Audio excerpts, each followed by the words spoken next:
हरे राम राम राम हरे हरे।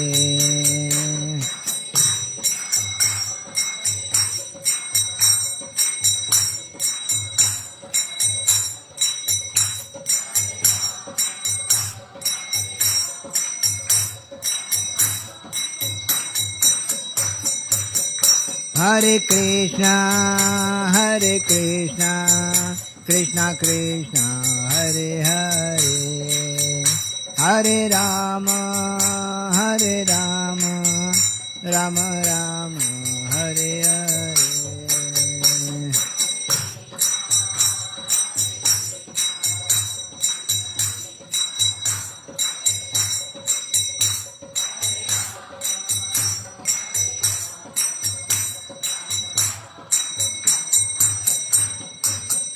जय राधा गोपीनाथ राधा गोपीनाथ राधा गोपीनाथ राधे।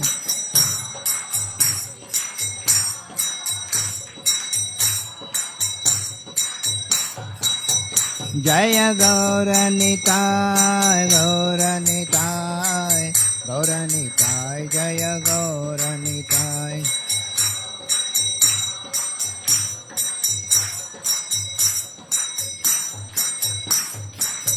जय जय प्रभुपाद प्रभुपाद प्रभुपाद जय जय प्रभुपाद।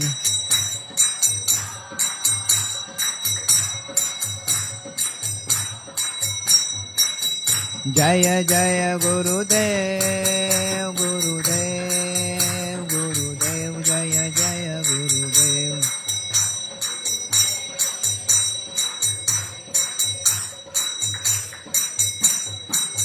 नित्य गौर हरि बोल हरि बोल हरि बोल नित्य गौर हरि बोल।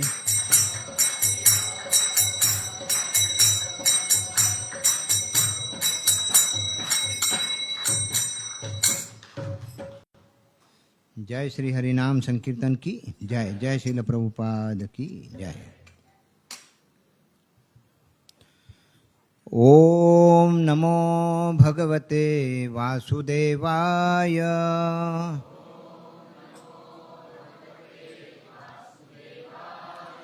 ओम नमो भगवते वासुदेवाय।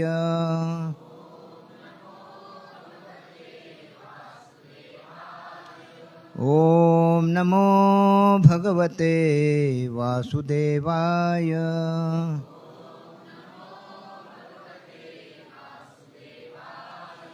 ओम अज्ञानतिमिरन्धस्य ज्ञानाञ्जनशलाकया चक्षुरुन्मिलितं येन तस्मै श्रीगुरुवे नमः।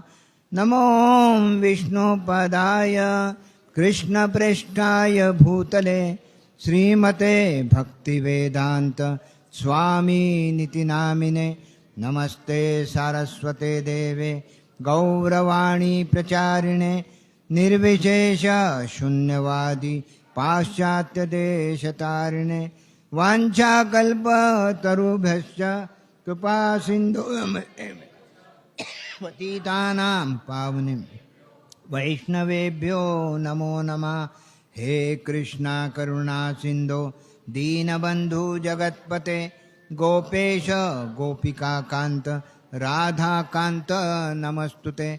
तप्त कांचन गौरांगे राधे वृंदावनेश्वरी वृषभानुसुते देवी प्रणमामि हरिप्रिये। जय श्री कृष्ण चैतन्य प्रभु नित्यानंद श्री अद्वैत गदाधर श्रीवासादि गौर भक्तवृंद। हरे कृष्णा कृष्णा कृष्णा हरे हरे, हरे राम राम राम हरे हरे। मुखं करोति वाचालं पंगुं लंघयते गिरिं यत्कृपातमहं वन्दे श्रीगुरु दीनतारिणं परमानन्दमाधवं श्रीचैतन्येश्वरम्।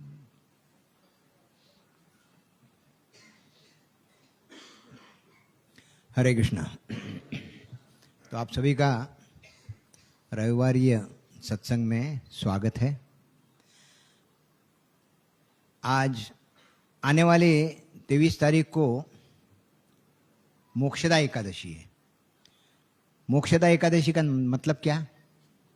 जो एकादशी हमको मोक्ष दिला दे। उसका नाम मोक्षदा एकादशी क्यों पड़ा है? क्योंकि उस दिन भगवान कृष्ण ने जो मोक्ष प्रदान करने वाली भगवत गीता, वो गीता का ज्ञान अर्जुन को दिया था। केवल अर्जुन को नहीं दिया, अर्जुन के माध्यम से हमारे लिए वो ज्ञान दिया। तो हमको उस भगवत गीता को अच्छी तरह से समझना है। जब तक हम भगवत गीता को अच्छी तरह से नहीं समझेंगे, तब तक हम हमारे मनुष्य जीवन का क्या कर्तव्य है ये समझ ही नहीं पाएंगे। भगवत गीता में पूरी तरह से हमारे जीवन का क्या कर्तव्य है, किस प्रकार से हमको जीना है, किस प्रकार से हमारा जीवन बिताना है, सब कुछ लिखा है। इसलिए भगवत गीता को बहुत अच्छी तरह से हमको समझना चाहिए। एक ऐसा ग्रंथ है जिसमें जो भी जीव, मतलब जिसने मनुष्य शरीर में आत्मा ने जो प्रवेश किया है, हर जीव के लिए है। ऐसा नहीं कि केवल हिंदुओं के लिए है, ये हर आत्मा के लिए है। ये आत्मा का ग्रंथ है, ये हमारे शरीर का ग्रंथ नहीं। इसलिए हमें किस प्रकार से आत्म साक्षात्कार करना, किस प्रकार से हमारे आत्मा को आनंद देना, ये इस ग्रंथ में बताया है। हम हमारे पूरी चर्चा के अंदर समझेंगे कि किस प्रकार से हमारे आत्मा को भी हम आनंद कैसे दे सकते हैं। तो भगवत गीता अगर शुरू से देखे तो भगवत गीता में कहाँ से ज्ञान शुरू हुआ है, कोई बता सकता है? भगवत गीता का पहला अध्याय क्या है? अर्जुन का विषाद योग।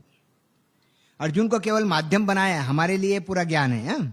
ऐसा मत समझो कि अर्जुन अर्जुन को क्या बात है, दो आपकी 2 बार कृपा होगी।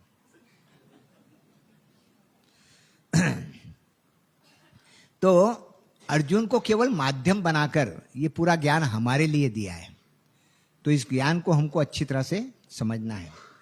तो अर्जुन भी डिस्टर्ब था, हम भी हमारे जीवन में डिस्टर्ब रहते कि मैं क्या करूं। अर्जुन के सामने जब युद्ध का समय आया तो क्या सोचने लग गया? मैं क्या करूं, युद्ध करूं या ना करूं, इनको मारूं या ना मारूं, क्या मैं भीख मांगकर बस जीवन बिताऊं। यहां तक सोचने लग गया कि अगर मैं जीतने के बाद में मुझे राज्य मिल भी गया, मिलने के बाद में मैं क्या करूंगा। हमारा भी स्वभाव वैसे ही है।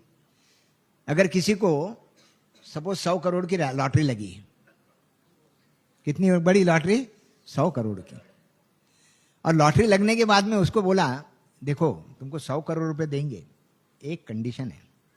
क्या? जंगल में बहुत बड़ा बंगला है, वो बंगले में तुमको जाके रहना है।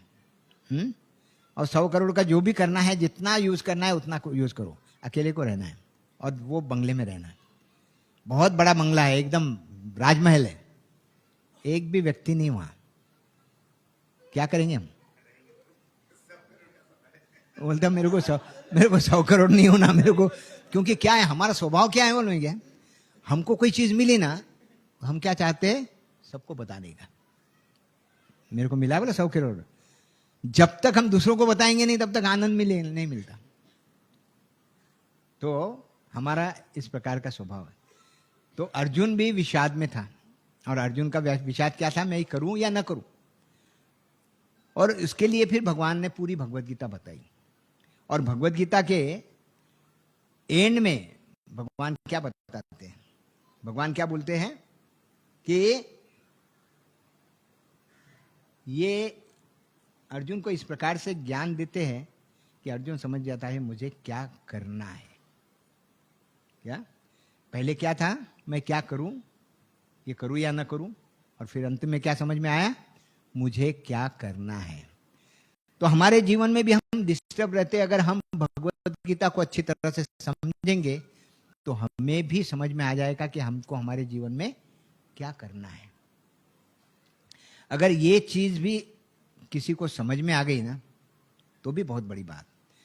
भगवत गीता अगर देखेंगे, हम गहराई में अगर जाते हैं तो भगवत गीता के अंतिम अध्याय 18वें अध्याय में अर्जुन क्या बोलता है मालूम है? पूरी गीता सुनने के बाद में तो भगवान पहले तो पूरी गीता बताते हैं और भगवान स्वयं बोलते हैं कि देखो अर्जुन, मैंने तुमको अभी पूरी गीता बता दी। अब ये गीता सुनने के बाद में अब तुम्हें यथेच्छसी तथा कुरु, अब तुम्हारी जो इच्छा होगी वो करो। मैंने पूरा ज्ञान तुमको दे दिया। हमको भी ज्ञान मिला है, लेकिन हम क्या है, उसको अंदर जाने ही नहीं देते, बाहर के बाहर ही निकालते। तो अर्जुन को भी ज्ञान दिया था, लेकिन अर्जुन ने बाहर नहीं जाने दिया उसको। हाँ, तो अंदर ज्ञान लेने के बाद में ये अर्जुन को बोला तुमको क्या करना है वो करो, ये यथेच्छसु तथा कुरु।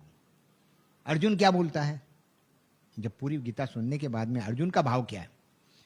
अर्जुन बोलता है नष्टो मोह स्मृति लब्धा त्वत्प्रसादात् मय्युत स्थितोस्मि गत संदेह करिष्ये वचनम तव। अब भगवान ने तो बता दिया कि तुमको क्या करना है वैसा करो। और अर्जुन क्या बोलते हैं?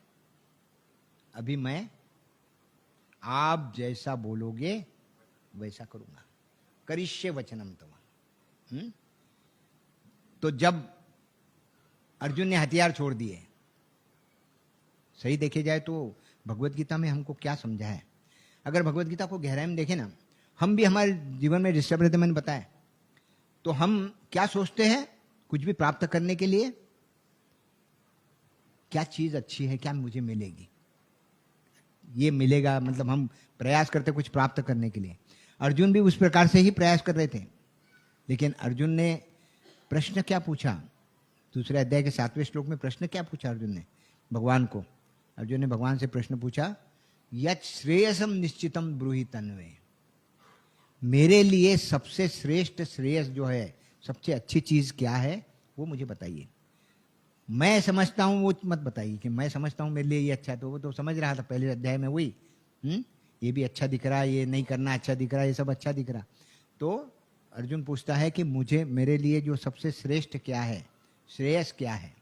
दो प्रकार होते हैं, एक को बोलते हैं श्रेयस और एक को बोलते हैं प्रेयस। श्रेयस और प्रेयस में फर्क क्या है? प्रेयस मतलब हम जो समझते हैं मेरे लिए अच्छा है, इस जीवन के अंदर मुझे अच्छा सुख मिले, अच्छा घर मिले, अच्छी गाड़ी मिले, अच्छा बंगला मिले, सब कुछ अच्छी चीजें प्राप्त करने के लिए, जो कि नष्ट होने वाली चीजें प्राप्त करने के लिए जो प्रयास करता है वो क्या है? प्रेयस। जो प्रयास करता है प्राप्त करने के लिए वो प्रेयस। और श्रेयस क्या है? जो चीजें, ऐसी चीजें कि जो प्राप्त करने के बाद में हमारा ये और अगला जीवन सुधर जाए, उसको कहते हैं श्रेयस। तो अर्जुन भगवान से बोलते हैं मेरे लिए प्रेयस मत बताइए, मेरे से लिए क्या बताइए? श्रेयस बताइए। अब यहां 18वें अध्याय में भगवान क्या बोल रहे हैं कि अभी अर्जुन ने तो अब सब कुछ शरणागत हो गए कि अब आप करिष्ये वचनम, तो वो बोला। तब भगवान बोलते हैं कि 64वें श्लोक के अंदर बताते हैं कि सर्वगुह्यतमं भूयं शृणु में परम वचः इष्टोसी में दृढ़मेति ततो वक्ष्यामि ते हितम। हे अर्जुन, अभी चूंकि तुम मेरे प्रिय मित्र हो, मेरे भक्त हो, मैं तुम्हें सबसे श्रेष्ठ चीज बता रहा हूं, लेकिन ये मेरा अभी तक मैंने बोला था यथेच्छसि तथा कुरु, अब यथेच्छसि तथा कुरु नहीं, अब तुमने शरणागत ले ली, तो अब मैं क्या बोल रहा हूं? ये मेरा आदेश है। अब यहां भगवान ये नहीं बोल रहे कि तुमको जो करना है, अब क्या बोल रहे हैं? अब मैं तुझे आदेश देता हूं कि तुमको क्या करना है। अभी ये बहुत इंपॉर्टेंट है इस चीज को समझना। यहाँ इसके तात्पर्य में प्रभुपाद जी क्या लिखते हैं? क्योंकि तुम मेरे अत्यंत प्रिय मित्र हो, अतएव मैं तुम्हें अपना परम आदेश दे रहा हूं, जो सर्वाधिक गुहितम ज्ञान है, और बता रहा हूं इसे अपने हित के लिए सुनो। और फिर भगवान अपना परम आदेश देते हैं। वो आदेश अर्जुन के थ्रू हमारे लिए क्या बोलते हैं? 65 और 66वें श्लोक के अंदर। 65वां श्लोक 18वें अध्याय का क्या है? मन मना भव मद भक्तो मद्याजी मानमस्कुरु मामे वैश्यसि सत्यम ते प्रति जाने कृपयोसि में। मन मना, अपने मन में मुझे धारण करो, मेरे ही भक्त बनो, मद्याजी, मुझे ही सबका आदि समझो, मेरी ही पूजा करो, माम नमस्कुरु, मुझे ही नमस्कार करो। माँ में वैश्य सत्यम थे, ये जो बता रहा हूँ ये सबसे सत्य चीज है, क्योंकि तुम मुझे सबसे ज्यादा प्रिय हो इसलिए। और अगले श्लोक में बोलते हैं सर्वधर्मान परित्यज्य मामेकम शरणं व्रज, सब धर्मों का त्याग करके मेरी शरण में आ जाओ। क्या अगर हम भगवत गीता भागवतों को थोड़ा सा कंपेयर करें तो कैसा है अमल में? भगवत गीता जब खत्म होती है तो उसके अंदर भगवान बोल रहे हैं कि माम एकम शरणम व्रज, मेरी पूरी तरह से शरण में आ जाओ। और पूरी भागवत में क्या है मालूम है? वो शरणागति किस प्रकार से ली जाती है पूरा भागवत में होता है। अलग अलग एग्जाम्पल देकर, हर एक अलग अलग राजाओं के एग्जाम्पल देकर ये शरणागति किस प्रकार से प्राप्त की जाती है ये पूरा भागवत में बताया है। इसलिए भगवत गीता भागवतम हमको समझना है, लेकिन भगवत गीता हमारे लिए सबसे बेसिक ग्रंथ है, तो उसको बहुत अच्छी तरह से समझना है। अभी आगे भगवान बताते हैं भगवत गीता में कि इस भगवत गीता के इतना श्रेष्ठ ज्ञान और कहीं नहीं। चौथे अध्याय के 38वें श्लोक के अंदर बताते हैं कि नहीं ज्ञानम सदृशम पवित्रम इदम उत्तमम, इस ज्ञान से श्रेष्ठ और कोई ज्ञान नहीं, इससे पवित्र कोई ज्ञान नहीं, हाँ, इससे उत्तम कोई ज्ञान नहीं, ये सबसे श्रेष्ठ ज्ञान है। अगर इस ज्ञान को तुमने अपने जीवन में उतार लिया तो तुम्हारा जीवन सफल हो सकता है। हम हर वक्त बोल रहे हैं कि ये अर्जुन के लिए नहीं, हमारे लिए है सब कुछ, उसका माध्यम बना के। तो हमको समझना है कि भगवत गीता का ज्ञान भगवान बोल रहे हैं कि ये सबसे श्रेष्ठ ज्ञान है, ये हमारे लिए ज्ञान है। अभी चौथे अध्याय के 38वें श्लोक में तो ये बोल रहे हैं। 39वें श्लोक में क्या बोलते हैं कि जो व्यक्ति पूरी श्रद्धा से भगवत गीता को समझने का प्रयास करता है, और भगवत गीता को 4 चीजें करता है, पहले सुनता है, बाद में पढ़ता है, बाद में समझने का प्रयास करता है, बाद में उस पर मनन करता है, और 5वीं भी चीज है जो जब अपने जीवन में उतारता है। तो जब इस प्रकार से करेगा तो भगवान बोलते हैं उसका जीवन सबसे ज्यादा सफल हो जाएगा। और वो क्या होगा? सुसुखम कर्तुम अव्ययम। सुसुखम कर्तुम अव्ययम मतलब क्या? उसके जीवन के अंदर सुख ही सुख आएगा। अभी हम बोलेंगे कि फिर हमने भगवत गीता पढ़ ली तो हमको हमारे दुख जीवन में दुख नहीं आने वाले। दुख हमारे कर्मों के हिसाब से आएंगे, लेकिन भगवत गीता पढ़ने के बाद में वो दुखों को सहन करने की हमारी कैपेसिटी बढ़ जाएगी। और दुखों को सहन करने की जब कैपेसिटी बढ़ जाती है तो क्या होगा?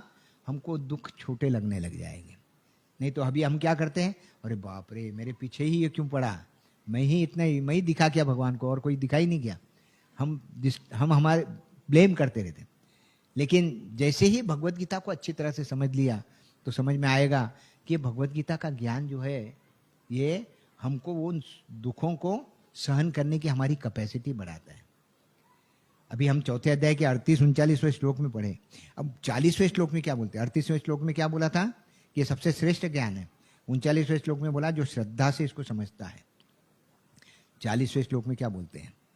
अज्ञश्च अश्रद्धानस्य संशय आत्मा विनश्यति, ना हम लोकोस्ति ना परा सुखम संशय आत्मना। बोले 3 प्रकार के लोग। अज्ञ मतलब अज्ञानी, जो भगवत गीता को पढ़ने का प्रयास ही नहीं करता। भगवत गीता को समझने की बात तो दूर ही होगी, जो पढ़ने का और सुनने का प्रयास ही नहीं करता, जो भगवत गीता के हद तक अज्ञानी है। दूसरा अश्रद्धान, जिसको भगवत गीता पर, भगवान के शब्दों पर श्रद्धा ही नहीं है। और तीसरा संशय आत्मा, क्या ये सही है? क्या ये सही ज्ञान है? क्या भगवान कृष्ण थे क्या या नहीं थे? हम बहुत सारे लोग संशय करते हैं। तो भगवान बोल रहे हैं संशय आत्मा विनश्यति, इनका जीवन जो है, विनश्यति मतलब क्या है? विनाश होगा मतलब क्या? मतलब वो भक्ति में आगे नहीं बढ़ पाएगा, वो जन्म मृत्यु के चक्कर में फंसा रहेगा। पुनरपि जननम पुनरपि मरणम पुनरपि जननी जठरे शयनम। एक माँ के गर्भ में आएगा, बड़ा जन्म होगा, बड़ा होगा, बूढ़ा होगा, फिर मर जाएगा, मरने के बाद में दूसरे माँ के गर्भ में जाएगा, फिर बड़ा होगा, बूढ़ा होगा, फिर तीसरे माँ। ये जो जन्म मृत्यु का चक्कर है ये चालू रहेगा। लेकिन भगवत गीता हमें क्या बताती है? यहाँ यहाँ इसलिए इस श्लोक को भी कहाँ लिया है भगवान ने, देखो 4थे अध्याय का 40वां श्लोक। हम कहीं भी रास्ते पर जाते हैं तो इलेक्ट्रिक जो रहता है उसके आगे लगा हुआ रहता है, मालूम है तुमको? लाल लाल कलर में 440 वोल्ट, हाँ, धोखा, डेंजरस। यहाँ भगवान ने भी वो श्लोक कौन सा लिया है? 440। कितना है? हाँ? 440 वोल्ट का झटका। हाँ? अगर नहीं समझेंगे तो मतलब, कहने का मतलब क्या है? जो भगवत गीता को अच्छी तरह से समझेगा उसको झटका नहीं लगेगा, नहीं तो 440 वोल्ट का झटका लगेगा। तो भगवत गीता में हमको भगवत गीता क्यों समझना है? भगवत गीता में हमारे जीवन की जो असली समस्याएं हैं उसका उत्तर दिया है। कौन सी जीवन की समस्याएं हैं? हम समझते हैं भाई, कोई बोलता है मेरे पास पैसे नहीं, वो एक समस्या है। कोई बोलता है मेरे पास घर नहीं, वो समस्या है। कोई बोलता है मेरी शादी नहीं हो रही, वो समस्या। कोई पढ़ाई में पास नहीं हो रहा एग्जाम में, वो ये समस्या नहीं है। ऐसी समस्या जो हर जीव के लिए कॉमन हो। हर जीव मतलब मनुष्य हो, कुत्ता हो, बिल्ली हो, मच्छर हो या वृक्ष हो, सबके लिए कॉमन। ऐसी कौन सी समस्या है जो सबके लिए कॉमन होना चाहिए? अगर हम टालना चाहे तो टाल नहीं सकते। और तीसरा, कोई भी उससे बच नहीं सकता। ऐसी एक ही समस्या, वो जो समस्या है वो क्या है? हर जीव के लिए। कौन सी है वो समस्या? भगवान बोलते हैं 13वें अध्याय के 90वें श्लोक के अंदर, जन्म मृत्यु जरा व्याधि दुख दोषानुदर्शनम। ये जन्म मृत्यु जरा बुढ़ापा और व्याधि बीमारी, ये हर जीव के पीछे लगी है। फिर वो कोई भी इसका हो, कोई भी योनि हो, मच्छर की योनि हो या हमारी मनुष्य की योनि हो, हर योनि में ये जन्म मृत्यु जरा व्याधि लगी है।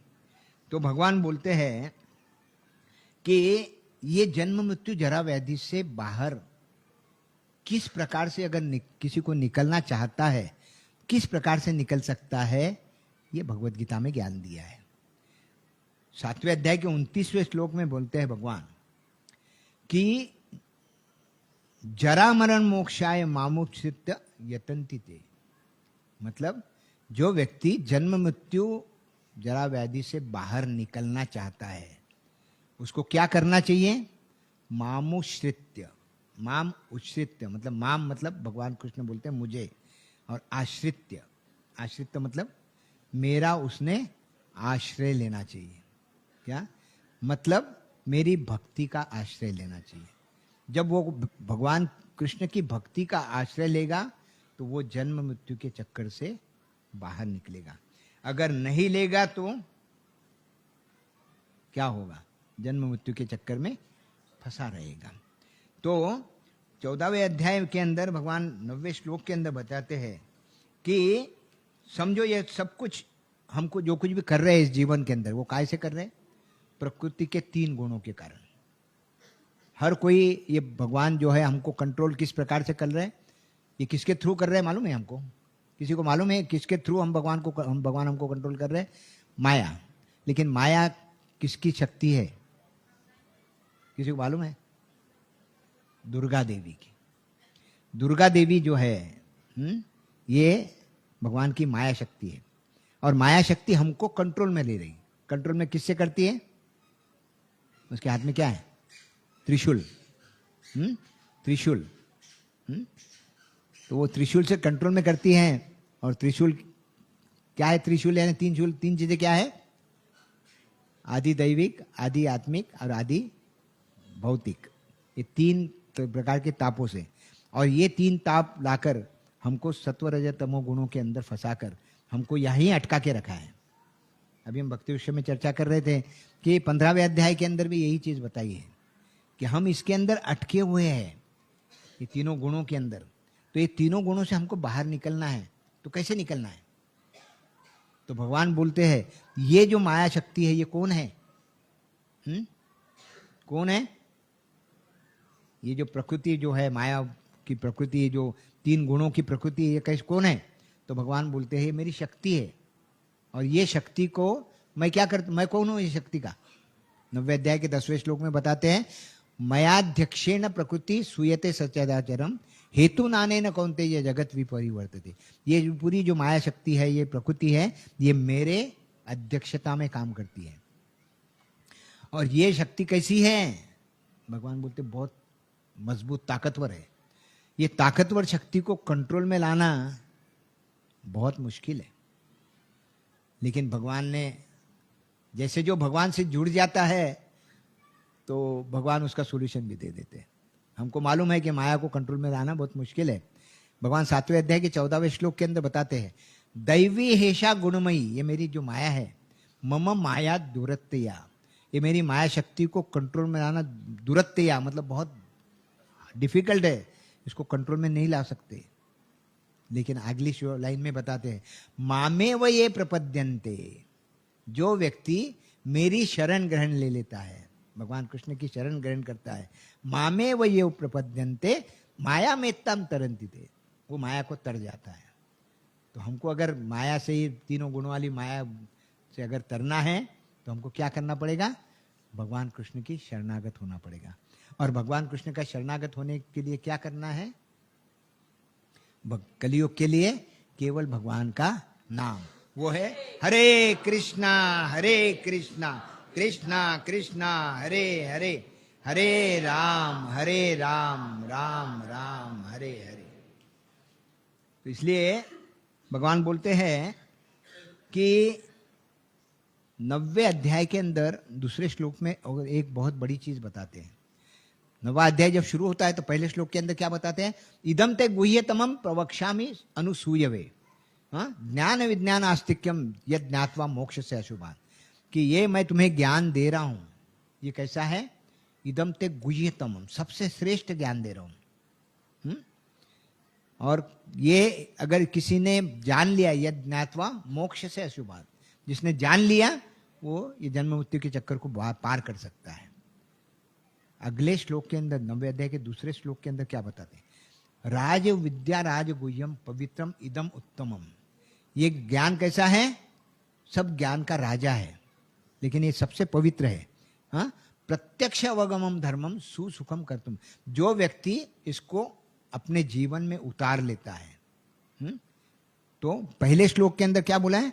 अब कर्तुम अव्ययम, जो 90वें अध्याय के पहले श्लोक में कर्तुम अव्ययम में क्या क्या है कि ये जो व्यक्ति अपने जीवन में उतारते रहता, करते रहता, और वो करना कैसा है? भगवान की भक्ति क्या है?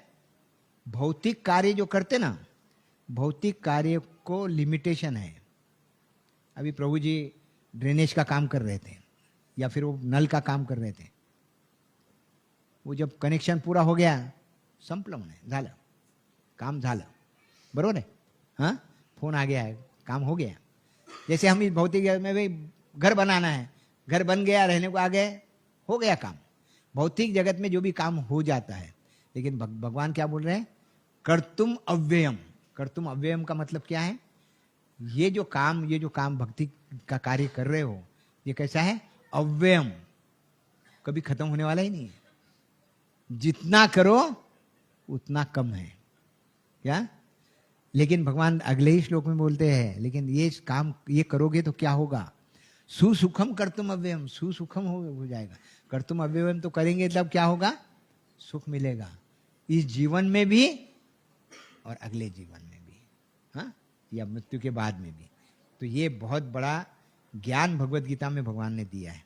अब इस ज्ञान को, अभी हमारा सौभाग्य है कि अगली एकादशी जो है, ये गीता जयंती की एकादशी आ रही है, तो वो निमित्त से हम भगवत गीता को थोड़ा गहराई में हर किसी ने समझने का प्रयास करना चाहिए। तो भगवत गीता के हम कुछ चर्चा ये करेंगे कि हमारे लिए 5 शुभ समाचार हैं। भगवत गीता के 5 शुभ समाचार, उनके बारे में हम थोड़ा सा चर्चा करेंगे। तो पहला शुभ समाचार है कि हम शरीर नहीं आत्मा है। क्या सबको गारंटी है क्या हम शरीर नहीं आत्मा है करके? किसको नहीं है? हम तो कार्य तो शरीर के लिए करते दिन रात। कार्य किसके लिए करते? शरीर के लिए। और गारंटी सबको है हम आत्मा है। क्योंकि शरीर का सुख ही देखते हैं हम। हर कोई किसका सुख देखता है? शरीर का सुख देखता है। मुझे किस प्रकार से आनंद मिले, मुझे किस प्रकार से सुख मिले। ये सुख कहाँ कैसे मिलता है हमको पता है? ये शरीर किससे बना है? 5 पंच महाभूतों से, पृथ्वी, जल, अग्नि, वायु, आकाश। ये 5 महाभूतों से बना है। और ये अगर शरीर को आनंद देना है तो ये 5 महाभूतों से ही हमको आनंद मिल सकता है। कोई भी व्यक्ति, वस्तु, जो भी इस चीज इससे बना है 5 भूतों से, 5 महाभूतों से, वो ही हमको आनंद दे। क्योंकि क्या है, हम उससे बने हैं। जो कहा गया है कि जो हम मिट्टी से बने हैं तो मिट्टी में ही मिलने वाले हैं। हाँ, हमारा शरीर जो 5 भूतों से, हमारी हड्डियां ये पृथ्वी से बनी है, रक्त जो है ये जल व जो ये है तत्व से है, हमारा पेट के अंदर जो गैप है वो आकाश तत्व है, जो वायु है 5 वायु वो वायु तत्व है, और अग्नि तत्व क्या है? जो भी हम दिन रात डालते रहते हैं उसको पचाने का काम कौन करता है? पचाने का काम हमारा अग्नि तत्व का। तो हमारे 5 तत्वों से हमारा शरीर बना है। और ये जब शरीर खत्म होगा ये 5 तत्वों में ही मिलने वाला है। ऐसा नहीं कि शरीर खत्म होने के बाद में हम दूसरी जगहों पर जाएंगे, कुछ नहीं। शरीर की आखिर मिट्टी बनने वाली है, जलाने के बाद में क्या होता है? राख बन जाती है। राख कहाँ मिलने वाली है? हाँ? जहाँ से आए हैं वहीं मिलने वाला है। तो इस शरीर को सुख देने वाला कौन सा तत्व है? ये पंच महाभूतों से बना है, पंच महाभूत। और हम बात कर रहे हैं आत्मा की। आत्मा है, हम आत्मा है या नहीं कैसे पहचानेंगे? कैसे पहचानते हम? जैसे आपको पूछा ये शरीर किसका है, या शरीर किसका है, तुम क्या बोलते? मेरा है। ये शर्ट किसका है? मेरा है। हाथ किसका है? मेरा है। कान किसका है? मेरा है। आप कभी ये बोले क्या कान मैं हूं, शर्ट मैं हूं, हाँ, शरीर मैं हूं, ऐसा बोला है? मतलब शर्ट और मैं बोलने वाला दोनों अलग है, शरीर और मैं बोलने वाला दोनों अलग है। इसका मतलब शरीर के अंदर मैं बोलने वाला कोई और है। कौन है वो? वो है आत्मा। किसी की मृत्यु हो जाती है, मृत्यु होने के बाद में वो 5 मिनट पहले मेरे से बात कर रहा था, अभी पड़ा है, और क्या बोलते हैं हम? चला गया। अरे कहाँ चला गया? वो तो यहीं है, वो तो हमारे सामने है। और क्या बोलते फिर भी? चला गया। हाँ, ते सोडून गेले तो, अरे गेले कुठे? हाँ, आत्ता पण बोलत होते ते, हे पडलेले थे। तो कहने का मतलब क्या है? आत्मा और हम अलग अलग है। तो इस भौतिक जगत के अंदर जो भी चीजें होती है, शरीर भी जो है, ये सब खत्म होने वाले हैं। लेकिन आत्मा एक ऐसी चीज है जो कभी भी मरती नहीं। आत्मा क्या करती है? आत्मा के बारे में भगवत गीता के दूसरे अध्याय में बहुत गहराई में भगवान ने बताया कि आत्मा का ज्ञान कितना श्रेष्ठ है। तो उसमें भगवान बताते हैं ये शरीर भले नष्ट हो जाए, दूसरे अध्याय के 20वें श्लोक में बताते हैं, न जायते भ्रियते व कदाचिन नायम भूत्वा भविता न भूया अजो नित्य शाश्वत पुराणो न हन्यते हन्यमाने शरीरे। शरीर का नाश हो जाएगा लेकिन आत्मा का नाश नहीं होता।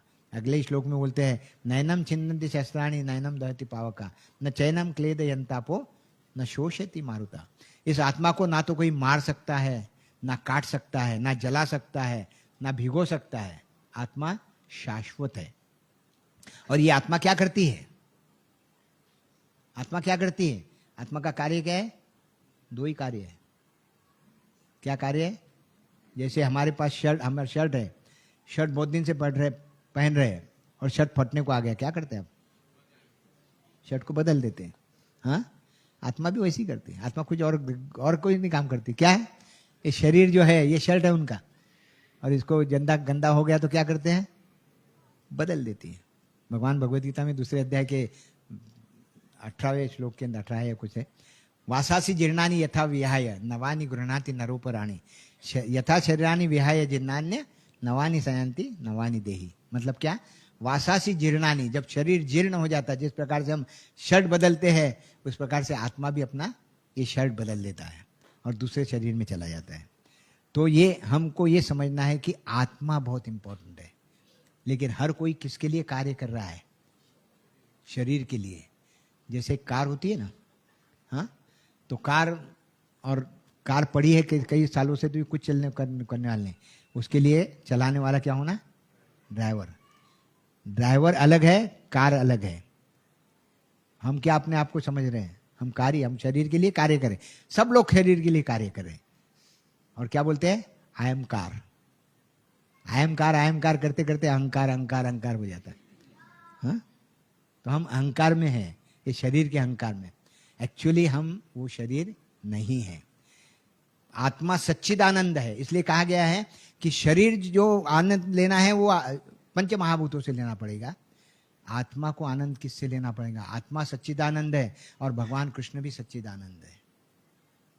तो जैसे शरीर पांच महाभूतों से बना है, उसको आनंद पांच महाभूतों से मिलेगा, वैसे आत्मा सच्चिदानंद है और भगवान कृष्ण भी सच्चिदानंद है। आत्मा को आनंद कहाँ से मिलेगा? जब सच्चिदानंद से जुड़ेंगे तो भगवान बोलते हैं कि मैं सच्चिदानंद हूं, तो मुझसे जुड़ो। जो व्यक्ति भगवान कृष्ण से जुड़ जाता है उसको आनंद ही आनंद है। सुसुखम कर्तुम अव्ययम, सुख ही सुख है उसके जीवन के अंदर। ये भगवत गीता का पहला शुभ समाचार। क्या शुभ समाचार है? हम शरीर नहीं, आत्मा है। दूसरा, हम इस जगत के नहीं हैं। हम कहाँ के हैं? कहाँ के? औरंगाबाद के छे। तो भगवान बोलते हैं कि तुम इस जगत के नहीं हो। तुम्हारा जगत, जो ये जगह है ना, ये सब किराए का घर है। हाँ? जिस दिन किराया नहीं भरा उस दिन क्या होगा? तुमको छोड़ना पड़ेगा। उसी प्रकार से जिस दिन ये शरीर का टाइम हो गया, उस वक्त ये आत्मा को शरीर छोड़ना पड़ेगा।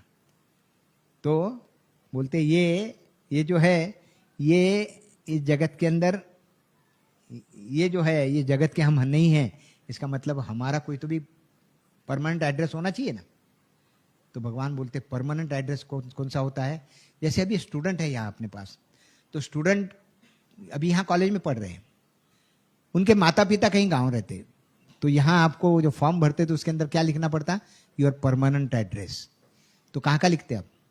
अपने माता पिता का। भगवान कृष्ण भी बोल रहे हैं कि मैं ही तुम्हारे माता पिता हूं। गतिर भरता प्रभु साक्षी, मैं ही तुम्हारा माता पिता हूं।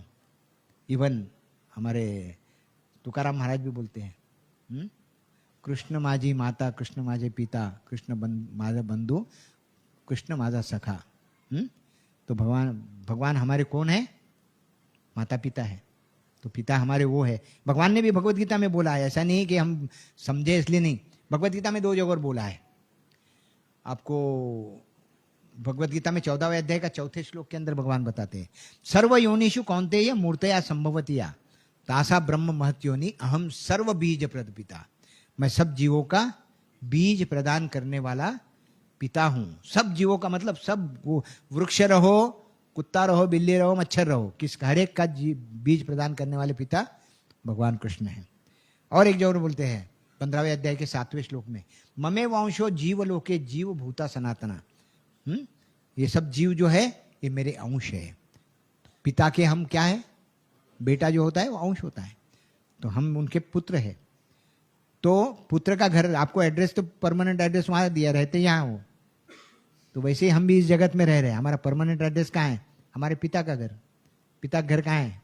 भगवान कृष्ण बोले मैं तुम्हारा पिता हूं, तो हमारा वो घर परमानेंट है। तो भगवान बोलते हैं यहाँ ये जिस किराए के घर में ज्यादा मत रहो, वो जो परमानेंट घर में आने का प्रयास करो। और परमानेंट घर में आने का है तो फिर जाने का तरीका बता क्या है। अभी कोई पूछेगा भाई जाने का है, रास्ता तो बताओ ना। रास्ता ही नहीं बताएंगे तो फिर कैसे जाएंगे हम? तो भगवान ने रास्ता बताया है। कलयुग के अंदर केवल कलयुग केवल नाम आधारा, सुमित सुमिरन पार नहीं पा रहा। रामायण में लिखा है कलयुग के अंदर केवल भगवान का नाम। भगवान भगवत गीता में अलग अलग जगहों पर बताते हैं कि केवल मेरा नाम लो और मेरे धाम में आओ। कितना इजी है। कलयुग के लिए तो सबसे ज्यादा इजी है। कलयुग में अभी हम पढ़ते हैं तो 8वें अध्याय के 14वें श्लोक में भगवान बताते हैं, अनन्य चेता सततम योमा स्मृति नित्यशा तस्याम सुलभम पार्थ नित्य युक्त सुयोगिना। जो मेरा नाम सतत लेता है, अनन्य चेता, और कैसे? अनन्य चित्त से लेता है। सततम योमा, 8वें अध्याय में बोलते हैं। 9वें अध्याय में बोलते हैं दृढ़ता से लो, ये नाम लो, लेकिन कैसा है, सततम कीर्तन तो मां यतंत दृढ़वता, दृढ़ता से लो। 10वें अध्याय में बोलते हैं सतत भी चलेगा, नित्य भी चलेगा, दृढ़ भी चलेगा, लेकिन बोलते हैं इतना भी नहीं, और भी गहराई में होना। क्या बोलते हैं 10वें अध्याय के 10वें श्लोक में, तेषाम सतत युक्ता ना, वही चीज भजता प्रीति पूर्वकम। लेकिन आप कैसा बोलते हैं, मेरा नाम कैसा लो, पूरे प्रेम से लो। जब हम पूरे प्रेम से भगवान का नाम लेंगे तो भगवान बोलते हैं ददामी बुद्धि युगम तम, तब मैं तुम्हें बुद्धि दूंगा। काय की बुद्धि दूंगा? हाँ, पिक्चर देखने की, पढ़ाई करने की? हाँ, भगवान बोलते हैं ददामी बुद्धि युगम तम ये न माम अपयांति थे, वो मेरे पास कैसे आएगा, मेरे धाम में कैसे आएगा। और भगवान अपने धाम के बारे में बताते हैं। भगवान बोलते हैं मेरे धाम में आने का है, तो मेरा धाम कैसा है वो भी, जहां पहुंचना है वो भी मालूम होना चाहिए। बंबई जाना है तो बंबई कैसा है पता तो हम लगाते हैं, गूगल पर ढूंढते हैं, लेकिन लगाते तो है पता। तो वैसे ही भगवान बोल रहे हैं कोई बात नहीं, मैं तुमको गूगल पर बता देता हूँ मेरे धाम का एड्रेस। तो बताते हैं, 2 श्लोकों में भगवत गीता में बताते हैं। एक तो 8वें अध्याय के 21वें श्लोक में बताते हैं अव्यक्तोक्षर इत्युक्तम आहु परमागति यह प्राप्य न निवर्तन्ते तद्धाम परमम मम। मेरा धाम कैसा है कि जो अव्यक्त है, मतलब सबको दिखता नहीं। हाँ, अव्यक्तोक्षर, अक्षर, अक्षर मतलब कोई नष्ट नहीं होने वाला, इत्युक्तम सबसे श्रेष्ठ चीज है। हाँ, और वो कब मिलेगा वो, आहु परमागति। आहु परमागति मतलब जो प्राप्त करने की इच्छा करेगा, मेहनत करेगा प्राप्त करने की। मन में आ गया कि यहां जाना है तो ऐसा नहीं है कि टिकट निकाल लिया बैठ गया, वैसा नहीं। आहु, प्रयास करना पड़ेगा। जब पूरी तरह से कोई प्रयास करेगा आहु, तब उसको वो परम गति मिलेगी। और फिर क्या होगा, परम गति मिली तो यह प्राप्य, जब मिल गया, न निवर्तनते, फिर से वापस इस रोने धोने वाले जन्म मृत्यु के चक्कर वाले जगत में फिर से आना नहीं पड़ेगा। नहीं तो फिर पहले कोरोना आया, अभी इन्फ्लुएंजा चालू है, अभी और कुछ तो भी नया एक वायरस चाइना से आ रहा है। तो हमारे तो ये चालू रहने वाला है, ये कहीं हम छूटने वाला नहीं। और कब किसको पकड़ेगा इसकी भी कोई गारंटी नहीं। तो हमको ये देखना है कि उसके पकड़ में आने के बजाय हम भगवान की पकड़ में आ जाए।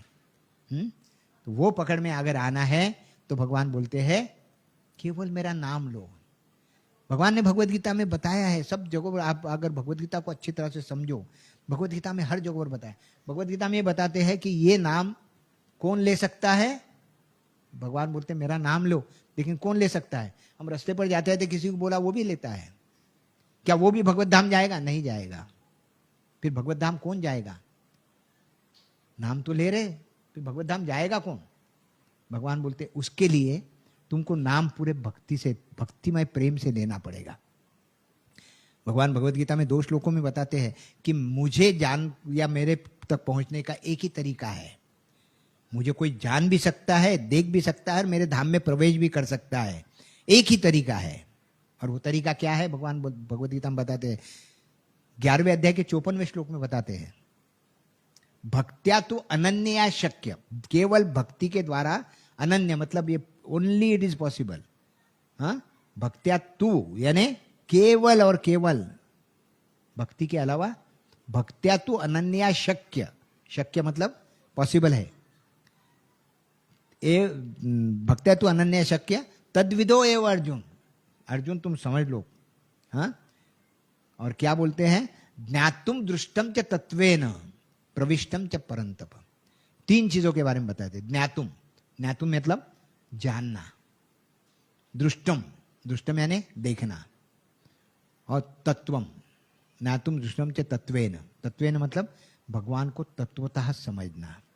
ये 3 चीज, ये 3 चीज कब किसी को मिलेगी? भक्त्या तु अनन्या शक्य, केवल भक्ति के द्वारा, शुद्ध भक्ति। तो जो पूरे प्रेम से भगवान का नाम लेता वो, उसको ये पूरी ये शुद्ध भक्ति मिलेगी। लेकिन वो पूरा प्रेम कैसे आएगा? बोल दिया माला करो, कर ली, आते सवेरे हम यहाँ आते तो बोलते हैं ना, माला की देते, प्रभु जी हो गई, उस माला में नहीं। माला जो होना कैसे होना, भगवान का नाम लेना है तो पूरे प्रेम से। जिस प्रकार से प्रभुपाद जी बताते थे कि जैसे एक बच्चा है, छोटा बच्चा, वो अपने माँ से बिछुड़ गया, माँ नहीं मिल रही, तो क्या करता है? रोना शुरू कर देता है। उसको तुम लॉलीपॉप दो, खिलौना दो, उसको कुछ नहीं होना। उसको क्या होना? केवल माँ से मिलना है। तो उस भाव से जब हम भगवान का नाम लेंगे तब भगवान बोलते हैं। तो अर्जुन को बोल रहे हैं कि हे अर्जुन, जिस प्रकार से तुम मुझे जान रहे हो, भक्त्या तो अनन्य अशक्य तद्विदो ना तुम दृष्टम च तत्वेन, जिस प्रकार से तुम मुझे जान रहे हो वैसा कोई भी व्यक्ति मुझे जान सकता है, लेकिन उसके लिए क्या होना? भक्ति। दृष्टम देख सकता है, हम भगवान को देख सकते हैं, लेकिन उसके लिए वो चीज क्या होना? भक्ति। और तत्वतः भगवान को जान भी सकते हैं। और यहां तक कि प्रविष्टम, भगवान के धाम में भी हम प्रवेश कर सकते हैं केवल और केवल भक्ति द्वारा। ये 11वें अध्याय में बताया। यही चीज 18वें अध्याय के 55वें श्लोक में बोलते हैं। 1855 में बताते हैं, भक्त्या माम अभिजानाति, भक्ति द्वारा ही कोई मुझे जान सकता है। भक्त्या माम अभिजानाति यावन अस्यास्मि तत्वतः, वापस वही चीज, तत्वतः मुझे कोई जान सकता है। ततो मा तत्वतो अज्ञात्वा विशते तदनंतरम, वही व्यक्ति पूरे विषयों से दूर होकर मेरे धाम में आ सकता है। तो ये दूसरी चीज। 2 शुभ समाचार, हम 5 शुभ समाचार देख रहे थे। पहला शुभ समाचार क्या था?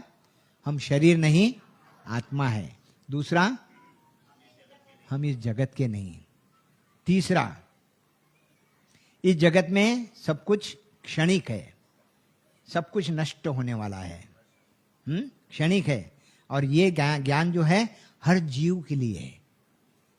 मतलब जिसको बुद्धि है ऐसे जीव के लिए। बुद्धिजीवी कौन होते हैं? मनुष्य होते हैं। तो सब बुद्धिजीवों के लिए है।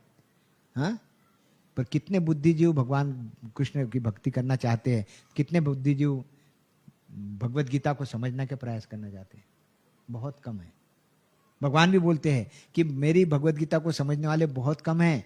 7वें अध्याय के 3 श्लोक में बता रहे, मनुष्याणाम सहस्त्रेषु कश्चित् यतते सिद्धये यततामपि सिद्धानाम कश्चिन् मा वेत्ति तत्वतः। इस जगत में हजारों में से एक व्यक्ति होता है कि जो सिद्धि प्राप्त, मतलब भगवान को जानने का, भगवान कौन है, मतलब 33 कोटि देव देवता में कौन भगवान है ये समझने का 1000 में से एक व्यक्ति प्रयास करता है। दूसरे 1000 में से एक व्यक्ति प्रयास, तीसरे 1000 में से, ये एक एक जब होते हैं, हाँ, ये समझना क्या चाह रहे हैं? भगवान कौन है। उसके बाद में ये जब 1000 हो जाते हैं, उसमें से एक व्यक्ति निकलता है जो इन सब में से कौन भगवान कृष्ण सही कौन है, का परम पुरुषोत्तम है, ये समझने वाला एक व्यक्ति निकलता है। इसलिए बताया है कि इतना पद्म पुराण में भी आता है। पद्म पुराण में बोला है, कोटि कोटि लोग ज्ञानी मध्ये एक जन मुक्त, और कोटि कोटि मुक्त मध्ये दुर्लभ कृष्ण भक्त। मतलब कोटि कोटि ज्ञान प्राप्त करते हैं बहुत शास्त्रों का, उसके अंदर एक व्यक्ति मुक्त होता है। और ऐसे अगर करोड़ों मुक्त लिए, उसमें से एक बड़ी मुश्किल से भगवान कृष्ण का भक्त मिलता है। तो भगवान कृष्ण की भक्ति बहुत डिफिकल्ट है, लेकिन प्रभुपाद जी की कृपा से हमको बहुत सिंपल हो गई। उनके कारण, अरे जो भगवान कृष्ण को जानते ही नहीं थे, प्रभुपाद जी जब पहली बार अमेरिका गए, जहां कृष्ण नाम क्या है यही पता नहीं, कृष्ण किसके साथ किस चीज से खाया जाता है ये मालूम नहीं था, ऐसे लोग थे क्या। ऐसे लोगों को प्रभुपाद जी ने भगवान कृष्ण की भक्ति दी। आज वो इतने बड़े बड़े भक्त बन गए। एक व्यक्ति जाकर ये कार्य करता है। इमेजिन करो, हम यहाँ प्रयास कर रहे कई सालों से, कितना है, किसी को भी भक्ति में इतना इंटरेस्ट नहीं आया, आ रहे संडे के दिन आ रहे, कितने लोग इसमें से जप करते, कितने लोग जप करते हैं? देखिए, इसमें से मतलब 10% लोग जप करते हैं। लेकिन भगवत गीता बताती है, अगर आप भगवान कृष्ण के नाम का जप करना शुरू करोगे तो ही आपका जीवन सफल होगा। अगर आप वो नाम नहीं लोगे, कलयुग का तो ये युग धर्म ही है कि भगवान का नाम, अगर वो नाम नहीं लोगे तो क्या होगे? कलयुग के चक्कर में फंसे रहोगे। श्रीमद् भागवत में एक श्लोक आता है, कलेर दोष निधे राजन। कलयुग का, ये कलयुग कैसा है? दोषों का निधि, निधि यानी सागर है, दोषों का सागर ही सागर है, इतना बड़ा सागर है कि इसके अंदर दोष ही दोष है। लेकिन भगवान देखो कितने दयालु है। हस्ती एक महान गुण है, इसलिए कि इसमें एक महान गुण है। दोषों का सागर रहते हुए भी एक महान गुण है, क्या महान गुण है? देखो कितना हमारे लिए कितना सिंपल करके दिया। कलेर दोष निधे राजन हस्ती को महान गुणा कीर्तनात एवं कृष्ण से मुक्त संग परम वजेत। जो भगवान कृष्ण के नाम का कीर्तन करता है, भगवान कृष्ण के नाम का जप करता है, उसका जीवन सफल हो सकता है। कितना सिंपल है। और ये नाम लेना कितना सिंपल करके दिया है चैतन्य महाप्रभु ने। कितना सिंपल करके दिया है। स्थाने स्थिता सुतिगता तनुवांग। आप जिस स्थान में रहते हो, जो कार्य कर रहे हो, जो जहां घूम रहे हो, आप जिस कंडीशन में हो, उस कंडीशन में भी आप भगवान का नाम ले सकते हो। आप जूते पहने हैं तो भी भगवान का नाम ले सकते। बाकी नाम आपको अलाउड नहीं है। जिसके साथ ओम लगा है ऐसे नाम आप जूते पहन के मतलब अशुद्ध अवस्था में नहीं ले सकते। लेकिन ये हरे कृष्ण महामंत्र ऐसा है जो आप कहीं घूमते रहे, कुछ भी कार्य करते रहे, खाते वक्त, यूरिन करते वक्त, लेडीज में मेंसेस के वक्त, हर कोई भी व्यक्ति ये नाम ले। हमारे घर में किसी की मृत्यु हो गई तो हम बोलते 10 दिन मंदिर बंद कर दो, लेकिन ये नाम ले सकते हैं। किसी का जन्म हुआ तो भी नाम ले। इतना श्रेष्ठ नाम है, इसलिए इसको कहा गया है महामंत्र। ये मंत्र नहीं है, ये महामंत्र है। जो व्यक्ति अपने जीवन में इस महामंत्र को उतारता है, जो व्यक्ति इसको लेता है और रोज कम से कम शुरुआत करना है, तो अभी कल ही एकादशी हुई है, तो आप हर किसी ने ये प्रयास करना चाहिए अपने जीवन में हरे कृष्ण महामंत्र जप लेना चाहिए। एक माला अगर करते हैं आप, एक माला को बहुत टाइम नहीं लगता। हमको लोगों के बहुत मस्ती गप्पे मारने के लिए बहुत टाइम मिल जाता, लेकिन भगवान का नाम लेने के लिए मोबाइल, टीवी, इंटरनेट ये देखने के लिए घंटों निकल जाते। लेकिन भगवान का नाम लेने के लिए 10 मिनट, कितना टाइम लगता है एक माला करने को? नए लोगों को 10 मिनट ज़्यादा से ज़्यादा अच्छी तरह से लेते हो। जब आदत हो जाती है तो 6 साढ़े 6 मिनट में भी हो जाता है क्या? तो कितना इजी है। इतना टाइम हम हमारे लिए नहीं निकाल सकते। अगर यहाँ से किसी को बोला अरे वो अर्जेंट काम है वहाँ चलो, तो वो सब छोड़ देगा, पहले जाएगा। हाँ, किसी का दूसरे का काम करने के लिए भी जाएगा। और खुद का भला हम क्या कर रहे हैं? ये नाम लेना है यानी मेरा भला नहीं है। आप नाम लेंगे तो मेरा कोई भला होने वाला नहीं, उसके अंदर किसका भला होने वाला है? ये भगवान नाम, ये जो है, ये जैसे हम बैंक में हम एफडी करते ना, तो कोई भी बैंक में एफडी किया, बहुत पैसा जमा कर लिया, और जमा करने के बाद में हमारा राम नाम सत्य हो गया, तो क्या काम का वो पैसा? कुछ काम आएगा? अगले जन्म में तुमको याद आया मागच्या जन्माच्या आठवणी, हाँ, और याद आया पिछले जन्म में मैंने यहाँ ये बैंक में एफडी किया था, पड़ोस वाले के घर में आपको जन्म मिला, अब आपको याद आ गया मैंने एफडी किया था। और जाके बोलो उसको, तुम्हारे बेटे को पहले जन्म के, बेटा मैंने उसमें एफडी किया था, वो पहले जूते मार के हकाल देगा आपको। काय का बाप और काय का मेरे पैसे हो, तो बराबर है। हाँ, तो हम एफडी करते हैं, अगर वो एफडी हमारे कब तक काम आएगी? जब तक ये शरीर है। लेकिन ये हरे कृष्ण महामंत्र की एफडी कैसी है मालूम है क्या? ये शरीर जब तक है तब तक तो ये हमको आनंद देती है, लेकिन ये शरीर के बाद में भी हमारे साथ में रहती है। इसलिए भगवत गीता में भगवान बोलते हैं दूसरे अध्याय के 40वें श्लोक में, नेहा भी कर्म नाशोस्ति प्रत्यवायो न विद्यते स्वल्पम अप्यस्य। किसी ने थोड़ा सा भी भगवान का नाम लिया है, स्वल्पम अप्यस्य धर्मस्य त्रायते महतो भयात्। ये जन्म मृत्यु के जो भय है, इससे बाहर निकाल देती है केवल भगवान का नाम लेने से। अगर हर कोई अपने जीवन में भगवान का नाम लेगा, भगवान एक माला करने को 10 मिनट भी नहीं लगते, तो उतना अगर खुद के लिए 10 मिनट निकालेगा तो किसका भला? हमारा खुद का भला होगा, खुद का अगला जीवन सुधरेगा। तो ये प्रयास करना है। तो ये तीसरी चीज। हाँ, इस भौतिक जगत में सब कुछ क्षणिक है। क्षणिक का मतलब क्या है? इस जगत में हम कुछ भी प्राप्त करते हैं तो वो नष्ट होने वाला है। इसलिए भगवान भगवत गीता में 5वें अध्याय के 22वें श्लोक में बोलते हैं, यही संस्पर्श जाब होगा दुख योने वयवते आद्यंतवंत कौन्तेय न तेषु रमते बुधा। बुद्धिमान व्यक्ति न बुधा, बुधा मतलब बुद्धिमान व्यक्ति, इसमें ध्यान नहीं देता। किसमें? यही संस्पर्श जाब होगा। ये जो स्पर्श का सुख है, आंखों का स्पर्श, नाक का स्पर्श, नाक को भी जो अच्छी चीज सूंघने को मिली तो उसको आनंद मिलता है, आंख को कोई अच्छा देखने को मिला तो आनंद, जीभ को कुछ अच्छा खाने को मिला तो आनंद लगता है, शरीर को कुछ स्पर्श करने को मिला तो आनंद लगता है। तो ये जो स्पर्श का सुख है हमारे इंद्रियों का, यही संस्पर्श जाब होगा। इससे भोग हम कर रहे हैं, क्या होता है? दुख योने वये होते, ये हमको दुख देने वाला है। क्यों दुख देने वाला है? क्योंकि आद्यंतवंत कौन्तेय, इसका आदि और अंत है। हमको जितना भी सुख मिलता है उसका आदि होता है और अंत होता है। लेकिन भगवान की भक्ति का क्या है? इट इज कर्तुम अव्ययम, सुसुखम कर्तुम अव्ययम। जितना भी करते जाओ आपको आनंद ही आनंद बढ़ते जाए, आनंदाम्बुधि वर्धनम प्रतिपदम, हर पद पर आपको आनंद मिलते जाएगा। तो ये भगवान की भक्ति है। तो ये तीसरी चीज। चौथी चीज,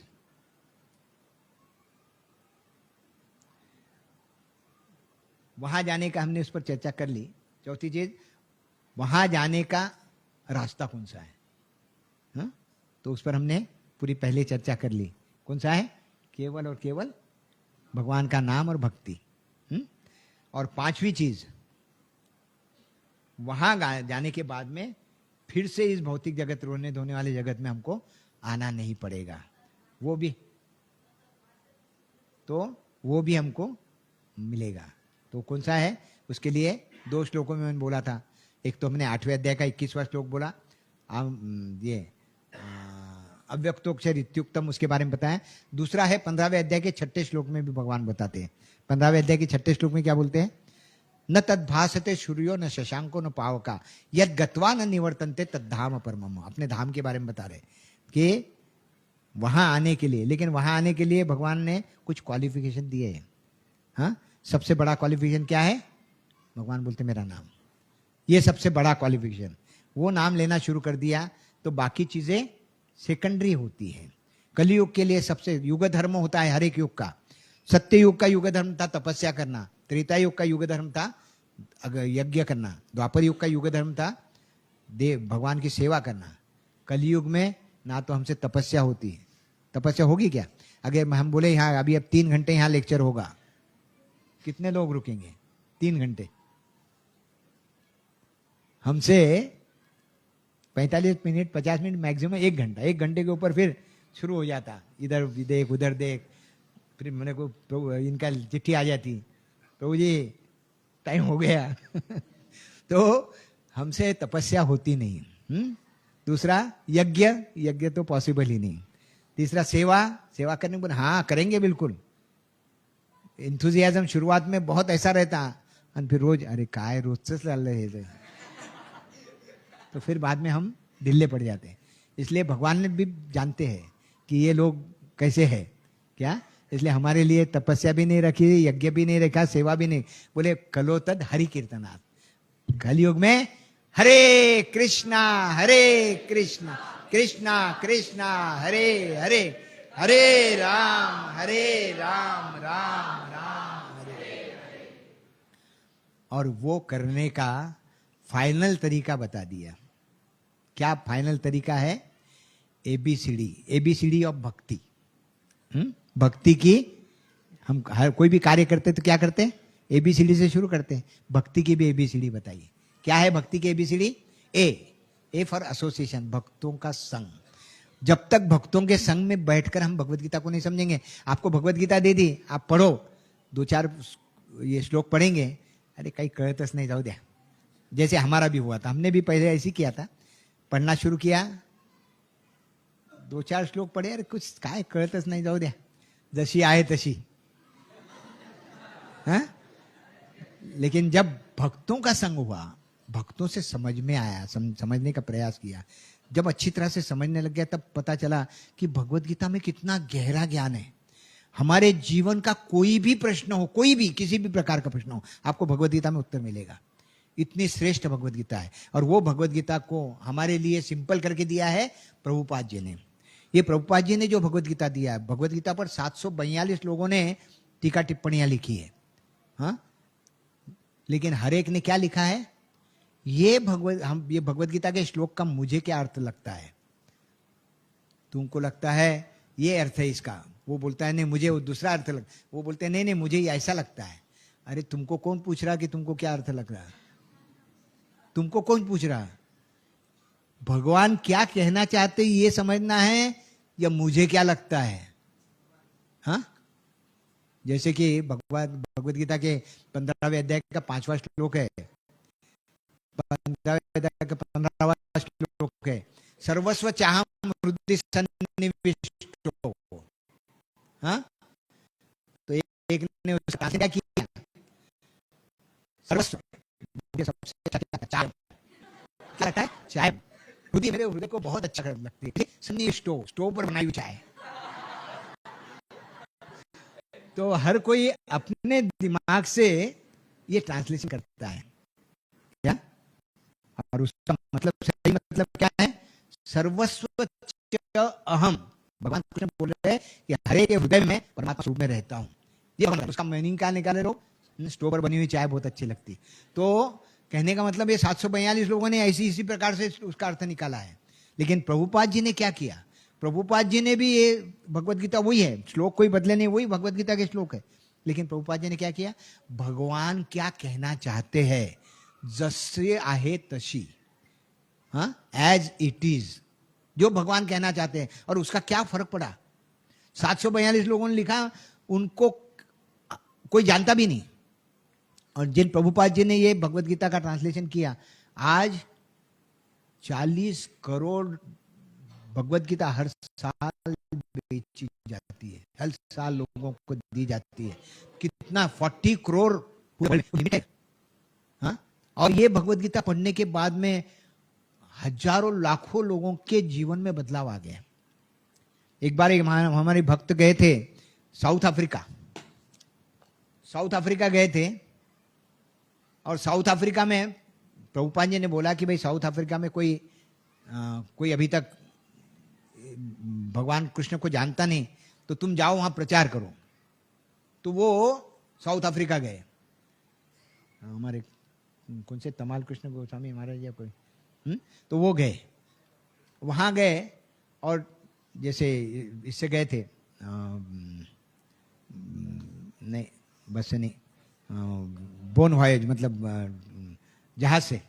और जहाज से पहुंचे और वहां उतरे तो एक व्यक्ति उनको सामने मिला, हरे कृष्णा कुछ तो भी ऐसे कर रहा था वो, मतलब उनके लैंग्वेज में। तो ये देखे भाई, मैं तो यहाँ पहली बार आया हूँ, यहाँ तो कोई भक्त नहीं है, और ये क्या कर रहा। तो वो वहां जहाज को सफाई करने वाला व्यक्ति था, और वो हरे कृष्ण महामंत्र बोल रहा था उनकी भाषा में। क्या इनको थोड़ा थोड़ा हरे कृष्णा कुछ तो समझ में आए। इन्होंने उसको पूछा, बात किया कि भाई तुम ये कैसे बोल रहे, क्या है। अब लैंग्वेज भी नहीं कुछ समझ में आ रही थी। तो बोले, तो उसने बताया, उसने क्या समझाया, बोले मैं सफाई कर्मचारी हूँ, और ये जहाज जो आती है बहुत, एक दिन मैं वो कचरे का ये था ना, वो साफ कर रहा था। तो साफ करते करते मेरे हाथ को कुछ अंदर लगा, मैंने निकाला, देखा तो एक बुक था, और वो बुक का क्या था, भगवत गीता थी। मैंने उसको ट्रांसलेशन कैसे तो भी किसी से पूछ पाछ के ट्रांसलेशन से समझने का प्रयास किया, इंग्लिश से ये, और मुझे बहुत अच्छी लगी। तब से मैं हरे कृष्ण महामंत्र कर रहा हूँ। अभी बोलिए, जहां कोई पहुंचा नहीं, हाँ, जहां कोई गया नहीं, वहां प्रभुपाद जी की भगवत गीता पहुंच जाती है। ये प्रभुपाद जी का ये है, देखिए कितनी बड़ी बात है। और वो प्रभुपाद जी ने हमको भगवत गीता दी है, जिससे आज हम इतने लोग यहाँ बैठे हैं। अगर ये प्रभुपाद जी नहीं होते तो शायद हम अभी कोई पिक्चर में होता, कोई बार में बैठा होता, कोई होटल में बैठा होता, नहीं क्या। आज हम सब यहाँ बैठे हैं केवल और केवल एक व्यक्ति के कारण, और उनकी इच्छा है कि ज्यादा से ज्यादा लोगों का जीवन भला हो, जीवन का भला हो। उसके लिए ज्यादा से ज्यादा लोग अगर भगवत गीता पढ़ेंगे तो उनका जीवन का भला होगा।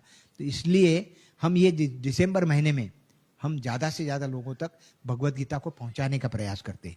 ये एक बहुत बड़ी सेवा है, ये नहीं है कि सेल करने का कार्य नहीं है। लोग बोलते हैं भाई ये भगवत गीता के तुम चार्जेस ले रहे हो। अरे चार्जेस किस लिए, उसको प्रिंटिंग करना पड़ता है। प्रिंटिंग करके अगर देंगे, 40 करोड़ अगर भगवत गीता देनी है, फ्री देंगे तो कितना पैसा लगेगा, कहाँ से आएगा। तो और भगवत गीता एक बार तो एक बोला कि भगवत गीता बोले तुम्हारे भगवान ने तो कुरुक्षेत्र में बोली थी और वो फ्री में बोली थी, तुम उसके पैसे कैसे ले रहे हो। तो वो भक्त भी बहुत होशियार था, बोले हाँ, बोले भगवत गीता फ्री में उन्होंने बोली थी, हम भी फ्री में दे रहे हैं, सिर्फ वहां से यहाँ लाने के ट्रांसपोर्टेशन चार्जेस लगेंगे। तो कहने का मतलब क्या है, इसको हम प्रिंटिंग का जितना खर्चा लगता है उतना ही लेते हैं, लेकिन पर्पज उसके पीछे का ये नहीं है। पर्पज ये है कि ज्यादा से ज्यादा लोगों तक भगवत गीता पहुंचे, और वो निमित्त से हम ये भगवत गीता का ये महीने में डिस्ट्रीब्यूशन करते हैं। और यहाँ हम इवन भगवत गीता का तुलादान भी किया जाता है कि जो अपने वेट के इतना भगवत गीता का तुला दान करता है, तो भगवान बोलते हैं कि जो दान दूसरों को देता है या भगवत गीता का डिस्ट्रीब्यूशन दूसरों करता है, 18वें अध्याय के 69वें श्लोक में बताते हैं, नच में तस्मात् मनुष्येषु कश्चिन में प्रियतम भवितात नचिन में तस्मात् अन्य प्रियतर भवी। उस व्यक्ति के इतना प्रिय मुझे इस जगत में कोई नहीं, और भविता भूता मतलब भूतकाल में, भविष्य में और अभी उसके इतना प्रिय मुझे और कोई नहीं होगा। कौन सा व्यक्ति? जो भगवत गीता का ज्ञान दूसरों को देता है, भगवत गीता का वितरण दूसरों को करता है। हाँ? तो पहली चीज तो हमको ज्ञान देने के पहले हमको पढ़नी पड़ेगी। जब हम लेंगे तो पढ़ेंगे तो फिर हमको ज्ञान आएगा, पहली चीज। और जब ज्ञान आएगा तो हमको दूसरों को समझाना है, हाँ, दूसरों को वितरित करना है। और तीसरी चीज क्या है, हम क्या करते हैं, कोई भी फंक्शन को जाते हैं, किसी का यहाँ किसी का बर्थडे है, मैरिज एनिवर्सरी है, हाँ, कुछ नहीं तो बारसा है कोणाचं, तो क्या करते हैं हम, जाते हैं पाकिट दे के आते हैं। अरे पाकिट देना बंद करो, पाकिट की जगह भगवत गीता देना शुरू करो। वो भगवत गीता एक टाइम बॉम्ब है, वो देने के बाद में पता नहीं किस दिन वो बॉम्ब बस्ट होगा। टाइम बॉम्ब कभी भी वो बस्ट हो सकता है उसने लेकर जैसी आए तैसी रख दिया, लेकिन एक दिन आएगा, उस दिन वो निकाल कर जब पढ़ेगा तो उसका भी जीवन सफल हो जाएगा। तो ये भगवत गीता है। इस भगवत गीता को ज्यादा से ज्यादा लोगों तक वितरित करने का प्रयास हमको करना है। तो ये प्रयास जो करेगा, भगवान कृष्ण बोलते हैं वो मुझे सबसे ज्यादा प्रिय है। तो हमको भगवान का प्रिय बनना है और भगवान से जुड़ना है और भगवान के धाम में जाना है। वो करने के लिए हमको क्या करना है, भगवत गीता समझना है, भगवत गीता को पढ़ना है, सुनना है, समझना है, मनन करना है, अपने जीवन में उतारना वो भगवत गीता को। और भगवत धाम जाने के लिए उसके साथ में हमको क्या करना है, भगवान का नाम लेना है। और ABCD मैंने बताया था, पहला है एसोसिएशन, दूसरा भगवत गीता भागवतम, तीसरा C यानी चैंटिंग, भगवान का नाम लेना हमने चर्चा किया, और चौथी D यानी डाइट, क्या खाते हैं। हमारे जीवन के क्या हैं, जब बाहर गए कहीं भी है कि पाव भाजी दिखी तोंडाला पाणी सुटतं, हाँ, पानी पूरी दिखी कि पानी सुटतं, नहीं क्या? तो हमारा क्योंकि, लेकिन हमको ये मालूम नहीं बनाने वाला कौन है। होटल में जाते हैं, बड़े चाव से खाते हैं, लेकिन बनाने वाला कौन, भंगी है, मुसलमान है, तुमको क्या मालूम अंदर कौन बना रहा। लेकिन शास्त्र बताते हैं जिस व्यक्ति ने बनाया है भोजन, उसका भाव, उसके मन में जो भी भाव है वो उस अनाज में आता है। और हम जो खाते हैं तो हमारी भी भावना वैसी बनती है। क्या? विषय अन्न खाइले मलिन होइल मन, मलिन होइल मन नहीं कृष्ण स्मरण। हमारा मन मलिन होगा तो भगवान को कहाँ से स्मरण करेंगे। तो इसलिए हमको क्या करना है, भगवान को जो नैवेद्य दिखाते, भोग लगाते, भोग लगाकर वो प्रसाद ग्रहण करना चाहिए। हाँ, भगवान भी भगवत गीता में बताते हैं, ऐसा नहीं कि हम मन से बोल रहे, भगवत गीता में बताया है। कहाँ बताया है? 3 अध्याय के 13वें श्लोक में, सेनासंतो मुच्यन्ते सर्व किल्बिषे भुज्यते ते तो अघम पापा ये पचंती आत्म कारणात्। मतलब क्या है, दूसरी लाइन समझो, भुज्यते ते तो अघम पापा, भुज्यते यानी भोजन करना, वर्ड टू वर्ड समझो, हर कोई समझ सकता है। भुज्यते भोजन करना, ते यानी वो व्यक्ति, अघम यानी घोर, पाप यानी पाप। भुज्यते ते तो अघम पापा का मतलब है वो व्यक्ति घोर पाप खा रहा। कौन सा व्यक्ति घोर पाप खा रहा? ये पचंती आत्म कारणात्, ये यानी जो व्यक्ति, पचंती यानी पकाता है, आत्म कारणात् यानी खुद के लिए। ये लाइन का अर्थ क्या हुआ? जो व्यक्ति खुद के लिए पका रहा, पका कर खा रहा, वो घोर पाप खा रहा है। हमने हमारे जीवन में कितनी चीजें खुद के लिए पका कर खाई है? अभी तक अगर गिने तो लाख के ऊपर हो गए होंगे। हाँ, तो उस भगवत गीता के हिसाब से हमने क्या किया है अभी तक? क्या क्या खाया है? घोर पाप नहीं, कोरा पाप नहीं, अघम पापा। हाँ, वहां भी कोरा पाप नहीं बोला, अघम पापा, घोर पाप खाया। और भगवान पहली लाइन में क्या बोलते हैं वही श्लोक के, यज्ञ शिष्टा सुनिया सीना संतो, यज्ञ पुरुष भगवान कृष्ण, उच्छिष्टा, उच्छिष्टा यानी जूठा। जब भगवान को भोग लगाने के बाद में जो थाली आती है वो क्या है? हमने खाने के बाद में अगर थाली बाहर गई तो हमारी ड्यूटी होती, तो भगवान के सामने रखी वो थाली बाहर आएगी तो क्या है, भगवान की ड्यूटी, भगवान का उच्छिष्ट, यज्ञ शिष्टा उच्छिष्टा असीना, असीना यानी खाना, हाँ बोलते हैं ना अष्टनामी, हाँ भगवान बोलते हैं अष्टनामी प्रेतात्मा, मैं खाता हूँ। तो हम जो व्यक्ति वो जो थाली आई हुई है वो खाता है, हाँ यज्ञ उच्छिष्टा अशीना संतो, संत पुरुष, उससे क्या होगा, जो व्यक्ति खाता है उसका मुच्चंते सर्व किलविष, मुच्चंते यानी नाश होता है, सर्व यानी सब, किलविष यानी पाप।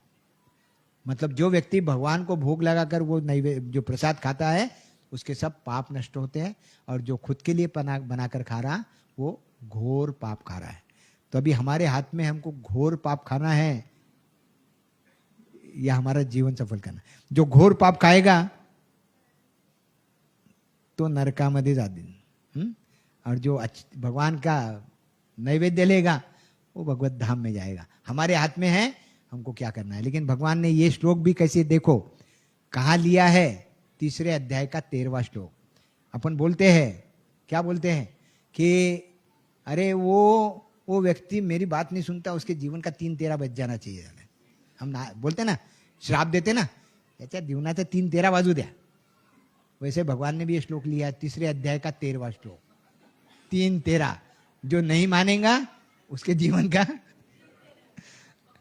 हरे कृष्णा हरे कृष्णा कृष्णा कृष्णा हरे हरे, हरे राम राम राम हरे हरे।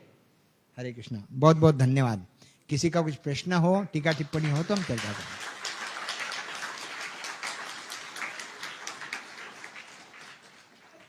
किसी का कुछ प्रश्न है?